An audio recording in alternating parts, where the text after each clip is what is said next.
Welcome to the Ontario Mortgage and Real Estate Insights podcast, your go-to source for the latest developments, trends, and regulatory changes in the industry. I'm your host, I'm Sandy, your guest host from Keller Williams Legacies, here to provide you with insights sourced from reputable news outlets to help you stay informed. Steve Hamoan here.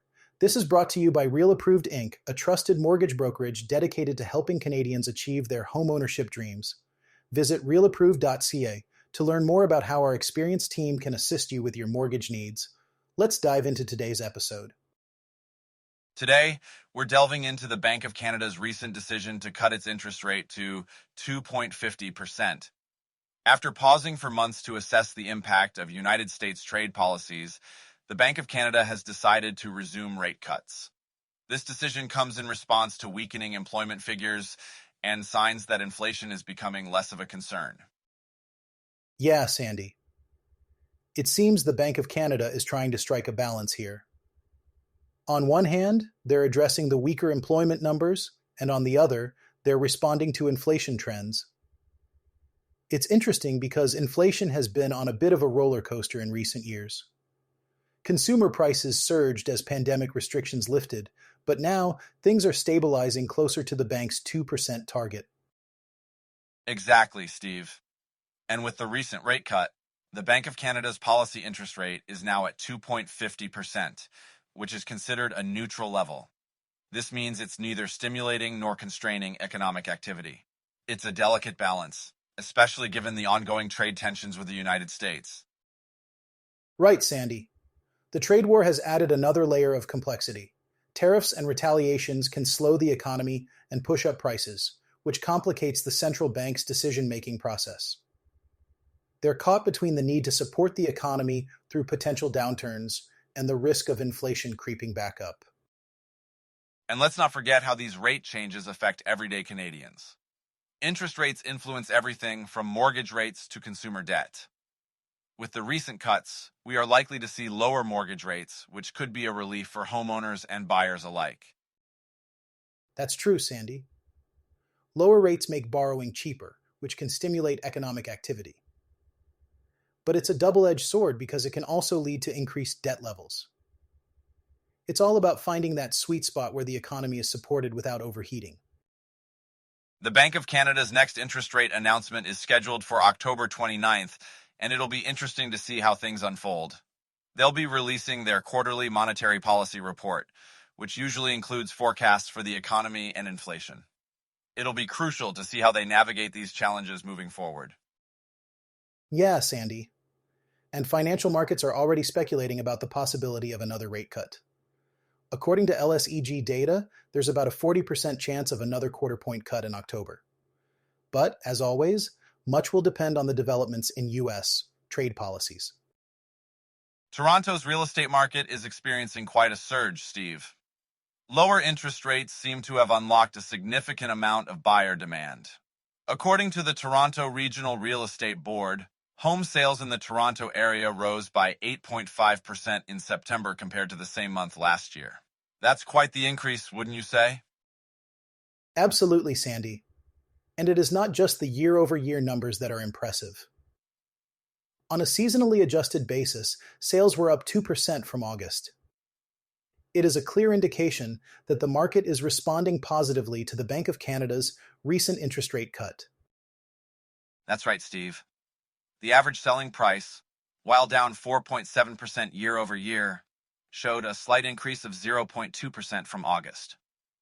This small uptick could hint at a stabilization in the market. It seems like a good time for buyers to consider entering the market, especially with more homes now available. Active listings have increased by 18.9% compared to last year. Indeed, Sandy.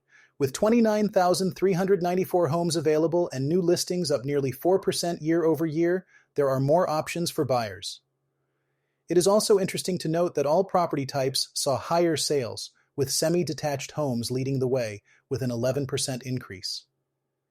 It seems that the interest rate cut has made monthly mortgage payments more manageable for many households. Alekia Berry Sproul, the president of the Toronto Regional Real Estate Board, mentioned that the Bank of Canada's decision to lower its benchmark rate to 2.5% has been welcome news for home buyers. It's really making homeownership more accessible. And Jason Mercer, the Chief Information Officer at TRREB, pointed out that while sales have improved, they are still below typical levels for the Greater Toronto Area's population. He suggested that further interest rate cuts could align mortgage payments with average incomes, potentially boosting sales even more. While Toronto is heating up, Vancouver's market is facing a different scenario. The Canada Mortgage and Housing Corporation reports that about 2,500 newly built condos remain unsold. That's double the inventory from last year. It seems like a stark contrast to what's happening in Toronto. Yes, Sandy. The situation in Vancouver highlights the regional differences in the real estate market. Anne McMullen from the Urban Development Institute attributes the glut to high construction costs and government policies. Developers are trying to entice buyers with incentives like parking stalls and cashback offers, but it seems the market there is still challenging. Let's switch gears and talk about a remarkable milestone achieved by Manzil, a Toronto-based Islamic fintech startup. They've surpassed 100 million Canadian dollars in halal mortgage financings. This is a significant achievement, especially considering they doubled the size of their mortgage business in less than a year. Quite impressive, don't you think, Steve? Absolutely, Sandy. Manzil's growth is a clear indicator of the unmet demand for financial products that align with Islamic principles. Their co-founder and chief executive officer, Mohammed Sawaf, described this milestone as a testament to the strength of their mortgage product and the demand for it. That's right, Steve. Manzil has provided halal mortgages to around 240 Muslim Canadian households so far, and they have quite the waitlist too, about $10 billion worth of applications since they launched their halal mortgages in 2020. That's a staggering number. It sure is, Sandy. Sawaf believes that this achievement lays the groundwork for Manzil to grow even further, potentially reaching $1 billion and beyond. He sees a total addressable market of $250 billion for halal mortgages in Canada. Those are some ambitious goals, but given their current trajectory, they're definitely on the right path. Indeed, Steve. Manzil's vision extends beyond just mortgages. They aim to become the North American Islamic neobank. This means offering a range of financial products that adhere to Islamic ethical and spiritual obligations, which is crucial for Muslims who avoid certain investments in financial services. Exactly, Sandy. Manzil started with halal mortgages, but they've expanded their offerings to include a variety of financial products, even reaching United States residents. They're working to create what they call the halal version of Wealth Simple, catering to a demographic that's often overlooked by traditional financial systems. And they're not stopping there. Manzil's growth strategy includes launching savings and spending accounts, along with potential auto and business financing. They're also looking at launching their own halal exchange-traded fund, which they've already filed to do in the United States. That's right, Sandy. It's interesting to see how they're leveraging their recent acquisition of Agaz Investments to expand their capabilities. Manzil's approach to growth is clearly strategic, and it looks like they're setting the stage for even more innovation in faith-based financial services. Absolutely, Steve. It's a fascinating time for Islamic finance in Canada, and Manzil is certainly at the forefront of these developments. It'll be interesting to see how they continue to reshape the financial landscape for Muslim Canadians and beyond.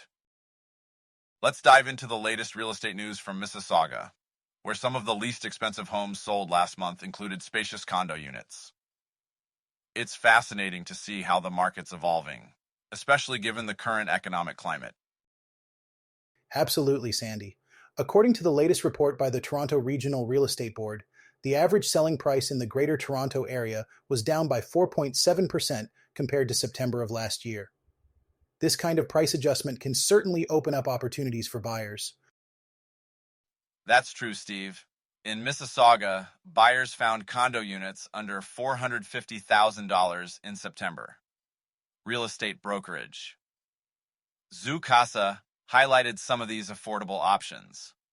For instance, a one-bedroom corner unit at 225 web drive sold for $420,000, which was below its list price. And there were more deals to be found. A two-bedroom condo on Glen Erin Drive went for $415,000, also under its list price. It's interesting to note that all these condos had modern features like stainless steel appliances and upgraded flooring, making them quite attractive to buyers. Definitely, Steve. Another standout was a three-bedroom unit in the Mississauga Valley's neighborhood, which sold for $405,000. It even came with amenities like a fitness center and an indoor pool. These features can be a huge draw for potential buyers looking for value in their investment. Exactly, Sandy. And let's not forget about the two-bedroom, two-bathroom condo at Canniff Crescent. It sold for $400,000, and the unit offered separate living and dining spaces, which is a rare find at that price point. It seems like a great opportunity for families or those looking for extra space. Absolutely, Steve. The least expensive on the list was a one-bedroom corner unit in Cooksville, selling for $399,900.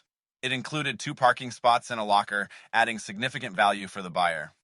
These kinds of deals are quite compelling in today's market.